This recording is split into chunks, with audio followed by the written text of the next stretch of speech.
I'd like for us to discuss your sport and training since you are a triathlete. What or who would you say influenced you to make triathlon as your sport of choice? Yeah, so I'll say I'm a recreational triathlete. I'm nowhere near elite, but I started running as an adult, I guess, and I wasn't sporty in high school, so that was not my thing at all. I ran my first marathon in 2016 as a mum of two, so my middle daughter was only 1 when I did that. And then I've gone on to run, I'm now at 18 marathons. I've done numerous half marathons, trail events, you name it, in that time, so in 9 years, really. And I guess I think running was always, that became my thing as an adult. And then within my running group, there is an amazing group of women who a lot of them had started doing triathlon, and they're like, "Oh, you should do it. You'd love it." And I'm like, "I can't swim. I can't. And I hadn't ridden a bike properly in ages. I didn't. I actually had been gifted a road bike, a very old school early 2000s road bike during COVID times, and was yet to have it serviced and get it up and running. And I don't know, I just decided, okay, I'm going to give it a go. And at the time, I just started lifeguarding, so I got in the pool for the first time, and all I swam was breaststroke. And I would do my 500 meters, and I did the whole first series of the 2xU Tri series, going back a few years ago now, doing all breaststroke out in the bay. And the only time I swam in the bay was on race days. I was like, yeah, and I just survived it. I survived the swim. I didn't love it. And then over time, I just started to teach myself freestyle. I mean, I had learnt it obviously in swimming lessons back as a kid, but it was a long time ago. And just got stronger and more comfortable, and yeah, now I swim often. I swim in the bay. I swim in the bay in all conditions, including winter. But I guess in answer to your question about what influenced me to get into it, it was that group of women, and we support one another. We have we have our own little chat on, we call ourselves the Tryhards, and we've even had t-shirts and things made now, and that sort of thing. But it's an incredible bunch of women that most of us are mums. There are a couple that aren't mums, but the majority of us are juggling motherhood, working, all of these things. And yeah, it's non-judgmental. It is, it's an incredible group of women. And just the sport itself, I think I love that it's all walks of life. I mean, same with running, but yeah, even more so, triathlon, I don't know, there's just people out there giving it a go, and I'm like, yeah, all power to them, like I said, I'm nowhere, I'm not elite, I'm not fast, I'm not any of those things, but I love it. I love the cross training, the 3 different disciplines, and yeah. Yeah. What was your first race like? Or I remember the first triathlon, turning up there, and it was the bay was rough as anything. And of course I had never swam in the bay, and I'm like, oh my God, I'd only done my, maximum, I think 750 meters in the pool, because that was going to be the swim, was 750 meters in the sprint distance triathlon. And this was waves, it was dirty, it was everything. And I think I just survived somehow. I felt like all I did was flop around like a seal. That's what I felt like, Anyway, I survived. I got out and got on the bike, and I don't remember much else. I remember the bike, and the run was fine. But I do remember that swim. Yeah. Terrifying, but got through it. It's like a washing machine. That's all I can really describe it as, when you're in there and you're just getting thrown around and people are pulling your leg, and then someone's hitting you on the head, not meaning to, but people are just like, it felt like everyone for themselves. That's what it felt like. Yeah. What is your weekly training schedule, and what was it prior to doing your first race? Yeah, so I'm a bit more structured now that I've got a bit more serious about it. Back then, like when I started, I mean, running was still my main focus, and then I'd do a swim each week. I wasn't even swimming in the bay at the time. That came sort of 12 months into my triathlon journey that it became a regular part of my, I started loving being in the bay and choosing to go in the bay. Yeah, and like within this group of women, like back then I remember we probably did it a bit more often. We'd meet up for like a ride, maybe you do 20 or, because the sprint distance is usually 750 metre swim, 20k bike, 5k run. So often we do little brick sessions together, or I would just, it was just random. I mean, because my schedule is so varied too each week with work, it would, just depend. I'd be training at, different times. These days, I usually am working off a training plan from my coach. I'm doing the Ironman 70.3 next week here in Melbourne. It's my second time doing it. Did it for the first time last year, so that was when I really sort of got a bit more serious about everything. So I have been working off a plan. So it sort of varies a little bit. There's generally like 2 ride sessions throughout the weekdays, and they're usually around that 50k sort of mark, and then there'd be a longer ride on the weekend as well as a longer run, maybe a brick session, a bike run, and then the swims. Some days there's 2 things on, like you're going to try and fit in a ride and a swim.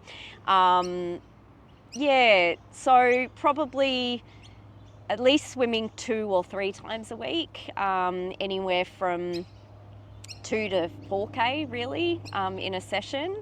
I have to. One thing I like about with my coach is he always understood that I need things to be flexible, because my working schedule is different every week. I need to he can put it there on a Monday, a Tuesday, whatever, and then I just look at the week. I write on a whiteboard what my work is for the week, and kid stuff, whatever, and then I'll go, okay, I can fit that ride in there, but I'm gonna have to put the swim over here, or like whatever. I just have to do that. And I did a full Ironman in May, and that was to train for that in the 6 months leading up to that. That was very much a juggle of, and having to do that every week, work out where I could fit everything and get it in. But yeah.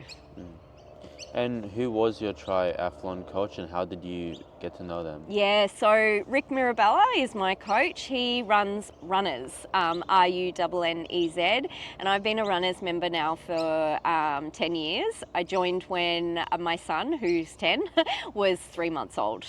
So that's Rick's bread and butter, has been running for a long time. Runners has been around longer than I've been a member.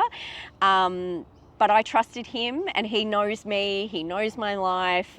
He also has coached triathletes, like he's done some triathlon himself. So I felt totally confident going with him, and I wouldn't feel right to use any other, train with anyone else. And I train, I know like the community of runners is so huge, and that group of women that I spoke about, we're all members of Runners as well. So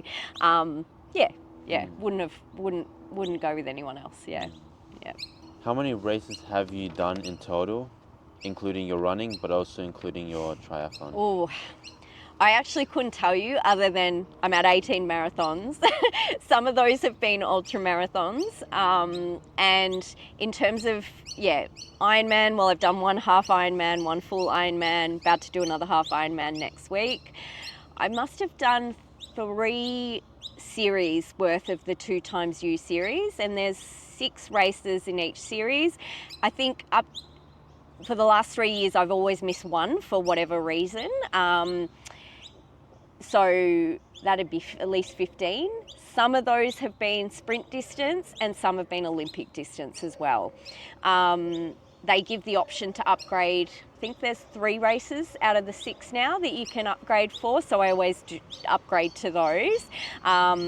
because the Olympic distance is then 1.5k swim, 40k bike, 10k run.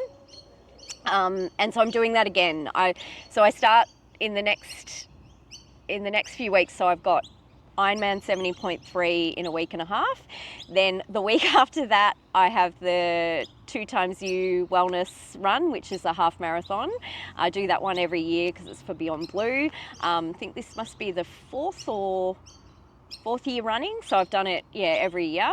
Very passionate about mental health, and then the week after is the first try in the series. So those 3 weeks is a big week, big few weeks. But yeah, in terms of if I showed you my medal collection, there's a few, and all the triathlons you don't get medals for, other than the Ironman, you get a medal, but the regular 2xU triathlons you don't even get medals for. But I have 2 medal hangers that are just like chockers, like from all the years. I've done a lot of half marathons, but I honestly I didn't keep count of those. I've just counted the marathons. I don't know.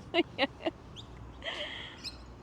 You recently completed an Ironman with one of the other lifeguards as well. Yes. Tell me how you felt before, during, and after the race. Yeah. The other lifeguard that did it, he won the Ironman. So we're a very different league. But no, well done to Tom. I didn't even know Tom before that. I met him after the Ironman because a friend of mine who'd done the half Ironman at the same one, he knew him, he trains with him, and I still didn't know then that he was a lifeguard at Park as well until I got home. Anyway, that's a funny story. But how did I feel? So leading up to it, I had trained, I had done the work, but I was nervous naturally, but also excited. It was a really long-term dream of mine to do. Well, doing the half, that was good because I still got to run up the red carpet. That's what I'd pictured that. I couldn't wait for that. But to be able to do it after a full Ironman, even more so. But yeah, leading up to it, I was nervous, but as ready, I felt I don't know if I felt ready, I don't know. But then on the day, we woke up to the news that the swim was cancelled. And I was devastated. So I'm up it was before, would have been 4:30 or something in the morning, because you're all set to be down there for like 6 o'clock. And we're like, what? And they're like, oh, so it'll be a rolling bike start. And it's like, what does that even mean? Like, what does that look like? And so they're like, don't bring any swimming stuff. And I just remember the total disappointment, because I'm like, today is the day I was going to become an Ironman. Am I going to be an Ironman because I'm only do the bike and the run? And then, having said that, you're still biking 100 or riding 180k and running a marathon off the bike. But the swim, I got to this point of being someone that couldn't swim to being able to confidently say, I can swim 3.8k, I'm going to be fine. And I'd done the practice swim 2 days before, and the water was disgusting. It was in the Hastings River in Port Macquarie, and I remember thinking, oh God, I can't even see anything. But I just thought that was the river. I didn't know, and I've swum in lots of water like that in the bay, So then no one said anything about the possibility that this swim could be cancelled. And it was just because of the rain that so much had washed in there. And then what had happened is people who'd done the practice swim on the Saturday, some of those people had ended up in hospital. So that wasn't good. They didn't even get to start. So I had to kind of go, well, at least I'm at the start line, right? But the mood at the start line was just, there was no atmosphere. The ground was completely muddy. They would call you in waves of like, okay, this number to this number. I didn't actually get out on my bike till 9:31. And I had been standing around for hours. I had been up since 4:30. And then we were standing in the mud, I remember, at your bike, and then they go, okay, and then you're slushing through the mud with your bike to get to the rolling start, and they let two people go every 5 seconds. So it's a bit like what they do at the swim start, where they go 1, 2, 3, 4, 5. and 1, 2, 3, 4, 5 and let the next people go. But that was on the bike, and it was like, okay, off we go on my first Ironman. And so, yeah, it felt really weird.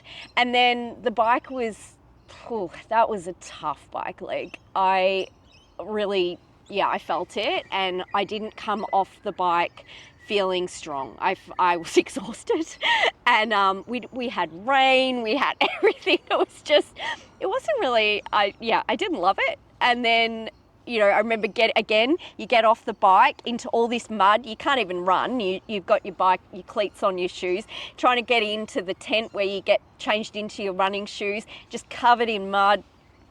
And then off I went on the run, and it was just like, okay.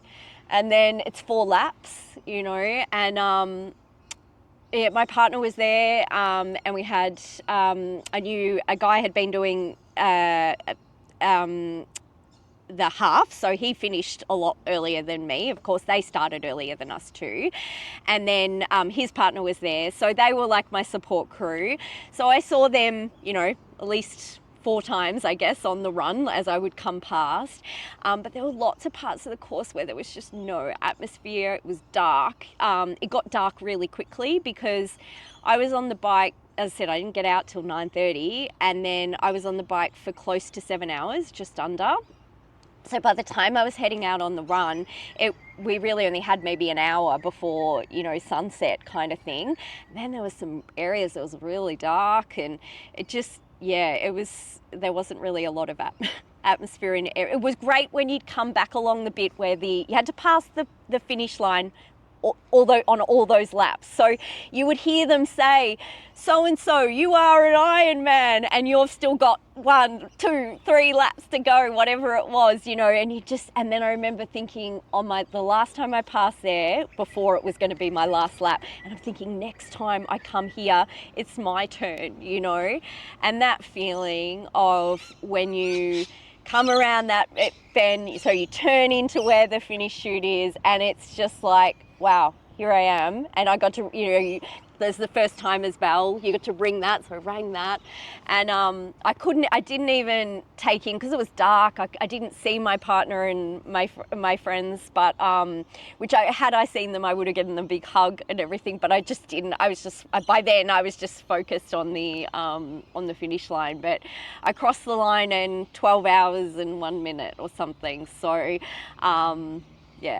Anyway, it was pretty, but I still have mixed feelings. Yeah, it's, after you asked how I felt, I think, the next day, cool, I was happy, but then it was a certain deflation because of the way it panned out, and it, and I've struggled. I have been in a weird place since then, I feel like, and I kind of was just like, well, it wasn't what I expected, and I trained so hard, and so anyway, I'm going to redeem that, and I may have entered another one for next year, but I'll just keep that one close to, it makes me nervous about committing to that level of training again around everything, but I just know I need it for me, and I want that. What gear did you use for that race? And what could you have used to improve your performance? My bike I got last year secondhand when I made the decision I was going to do the half Ironman. So I have a Cervelo P2. Her name is Cece, because you have to name your bike, right? So she looks super fast. She's a TT bike, time trial bike. Not necessarily super fast with me on it, but we do okay. So I had that all professionally fit. And then I had obviously I had to get, I got cleats, bike shoes, helmet, all of that's been fine. Probably the one thing I would change in terms of the gear is so I wore a tri-suit, so an all-in-one, and then it would unzip here and you'd have to get out of it to go to the toilet, right? Which, being a female, you really have to do that. Guys can probably get around it different ways. But on the run during the marathon leg, I had lots of gut issues and my tummy was not good. And I kept thinking, I think I've got to try and go to the toilet. I don't know what's happening. I was not comfortable. I didn't have my nutrition right on the bike or on the run. I really couldn't take on any nutrition on the run because of the way my tummy felt. And I had to go into the portaloos a few times, and because you're sweaty and the suits are like skin tight, trying to get in and out of that thing was a nightmare. And I lost so much time trying to go to the toilet these times. So what I've actually just done, and I think I just got a notification before that my parcel has arrived. So I've gone a two-piece, and so you can get tri shorts and then the tri top. And I said to myself, that is something I said straight after the full Ironman. If I ever do another one, I'm going to have two pieces, because then to go to the toilet will be so much easier. So anyway, so I'm waiting on that. That gear should come, and I should have that for the 70.3. But hopefully I won't have all those gut issues at the 70.3. But yeah, but everything else, like shoes, whatever runners I was wearing at the time, I tend to wear Brooks GTS or Adrenaline GTS. I tend to wear them. They're good for my foot because I need stability shoes. I tried one pair of super shoes. I'm not fast enough to wear super shoes. And they're not good for stability and things anyway. So, and wetsuit. I actually just got a new wetsuit as well. And I wore it for the first time in the bay yesterday, and it's all chafed under my arms. It's really painful. So I may not, I've still got another one, but I hadn't really loved that wetsuit. And so I don't know, I've got to make a decision in the next week and a half which one I'll wear. But anyway, or I'll just use a lot of Vaseline under my arms so it doesn't rub. But yeah. And would the 2-in-1 like triathlon suit, would you wear that while swimming underneath? Yeah, you do. Yeah. So then you can literally just take your wetsuit off, put your shoes on, and get on the bike. I guess the other thing I did think too is with the two-piece, what I could do, I could have gone not even a tri-top. Like I could have just gone under my wetsuit in my sports bra and my shorts, and then when I got into transition, just pop on a cycling jersey or something and get on the bike. And when I come off the bike, I could just put on a running singlet. I've seen people do that as well. But I decided I thought I'll get the tri-top and try that for this next race, and then we'll see. What meal did you eat in the morning of the race to fuel up? I actually just had a protein shake, a coffee, and 2 pieces of toast. And then, because unfortunately then it was hours before I started, and because we didn't know what we were walking into going down to that start with the rolling bike start, and there was nothing to buy, nowhere to buy food, and I had all my nutrition was on my bike or in my run bag ready for my run. So I didn't really have anything, and that was a downfall, because it had probably been 5 hours since I'd had breakfast. When I had it actually I did have a pouch that is a 90-gram carb pouch by Precision Fuel, and I did suck that down just before I was due to go get on my bike. But I needed to have more fuel, definitely. Yeah. And do you think when you're preparing for a race, do you think more blended food like protein shakes will be better, or do you think more whole foods like rice? Yeah, I think more carbohydrate based, especially when you're doing endurance stuff. I've probably never really got my nutrition right with that stuff. I think I don't know, a lot of people have oats, I don't know, bagel, something like high carbohydrate. Yeah, probably. Yeah. Or maybe I'll try I might try oats for my next one. Also, during your training, like runs and swims, and even like your practice triathlon, have you ever like eaten food before to test it out to see how it make you feel? Not so much, no. I think I've just always gone with the toast option because that's what I've always done before marathons and things. And it's generally pretty safe. Yeah, no, I haven't really. I mean, they always say don't try anything new, and other than in training, do it in training and practice all that stuff. But yeah, there's been nothing I can pinpoint that really hasn't agreed with me. It's just sometimes when you're out running and things, you just get gut issues. I don't know, and because the blood's getting pumped away from your digestive system, things aren't going down well, and yeah, different gels and things like that I'll have, might sit better than others. But yeah, yeah. And during your runs, have you tried to see the difference between not toasting the bread and then toasting and seeing if No, it's never had just dry. Oh, like normal bread. No, I don't know why. I think it's just I like the toast. texture? Yeah, yeah, the texture. Yeah. What advice would you give people who are aspiring to become a triathlete or Ironman like yourself on where to start? Ooh. I guess one, just do it. Like, like I said, I couldn't swim. I just started baby steps. Probably consider, joining like-minded people. So if like I was fortunate that, I had people already doing it. So yeah, it wasn't like completely foreign. And just back yourself. Like, I don't know, like the Ironman thing to me has been, that was a dream of mine from back when, so my coach, Rick Mirabella, he used to have a headquarters where he would run running sessions out of. We did them on the treadmill. So it was called Runners HQ. And always when you'd be doing these sessions, there'd be the television playing with these YouTube videos of like Ironmen, not the elites necessarily, just everyday people crossing the finish line. And that was what inspired me. I just would watch these and I would get goosebumps. So, and I knew then, so this is like 10 years ago and that I wanted that.